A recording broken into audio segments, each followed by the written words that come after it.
না। সেটা তার ব্যক্তিগত মতামত। কারণ গিয়াসউদ্দিন মোল্লা একসময় রাজ্যের মন্ত্রীও ছিলেন, তো তিনি দলের থেকে অনেক কিছু পেয়েছেন। নিশ্চয়ই তাকে সেগুলো টাকা পয়সা দিয়ে পেতে হয়নি। সময়ের নিয়মে নিয়মে দলের বিভিন্ন লোকজন তাদের পদ পরিবর্তন হয়, কোনো পদই চিরস্থায়ী নয়। এরকম কোনো ঘটনা যদি তার নজরে থেকে থাকে তাহলে সাংগঠনিকভাবে জেলা সভাপতিকে বা শীর্ষ নেতৃত্বকে জানানো উচিত ছিল। মিডিয়ার সামনে বা মঞ্চে উঠে এই বক্তব্যগুলো বললে সেটা দল নজর রাখছে, কারণ দলের ক্ষেত্রে সেগুলো বিড়ম্বনার কারণ হয়ে দাঁড়ায়।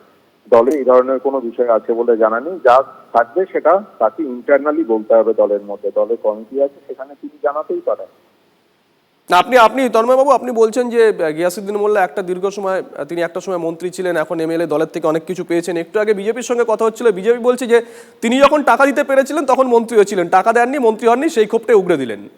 না, এরকম তো হয় না। আপনি বিজেপি যারা বলছে তার মানে বিজেপির যখন লালকৃষ্ণ আদবানি মন্ত্রী চড়াইছিলেন তার মানে তিনি কি টাকা দিতে পারেন? এই প্রশ্নটা আমি রাখলাম। এইভাবে হয় না। দলের সময়ের সঙ্গে সঙ্গে বিভিন্ন লোকজন পরিবর্তন হয়, পদ পরিবর্তন হয়। আজকে যিনি আছেন কালকে তিনি থাকবেন, এরকম বিষয়টা তো নয়। নতুন নতুন লোক আছে, তারা আবার দলের জায়গা পায়। এই ধরনের যুক্তি নেই কোনো। উনি বলেছেন সেটা দলের ভিতরে, ওনার ক্ষোভ বিক্ষোভ থাকবে সেটা দলের ভিতরে বলা উচিত। বেশ, ধন্যবাদ। অন্যদিকে কোচবিহারের সেখানে প্রকাশ্যে শাসক কোন দল, দলের জেলা সভাপতিকে নিশানা সদ্য দায়িত্ব পাওয়া ব্লক সভাপতি। ঠিকাদারদের থেকে 10% টাকা নেওয়া লোকেদের দিয়ে দল চালানোর অভিযোগ তুললেন কোচবিহার 2 নম্বর ব্লকের সভাপতি সজল সরকার। সেই সঙ্গে তার আরও অভিযোগ, জেলা নেতৃত্ব তাকে ব্লকের দায়িত্ব থেকে সরানোর চেষ্টা করছিল। লেখালেখি করার উদ্দেশ্যই হলো এগুলো লিখে কলকাতা পাঠাও, ব্লক সভাপতির দাদা, ব্লক সভাপতির ভাই, যেন ওকে ব্লক সভাপতি আর হতে দেওয়া যাবে না। কারণ এই ব্লক সভাপতি হলে তো ওই 10% আর তোলা যাবে না।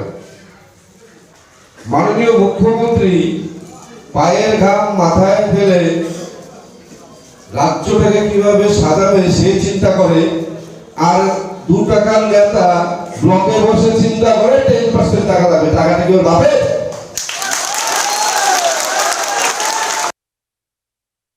যা অবস্থা নিজেদের মধ্যে এই গোষ্ঠীদ্বন্দ্ব, স্বজন পোষণ, দুর্নীতি, ঠিকাদারদের মাধ্যমে দল পরিচালনা, এটা তৃণমূল কংগ্রেসকে অনেক দূরে ঠেলে দিয়েছে।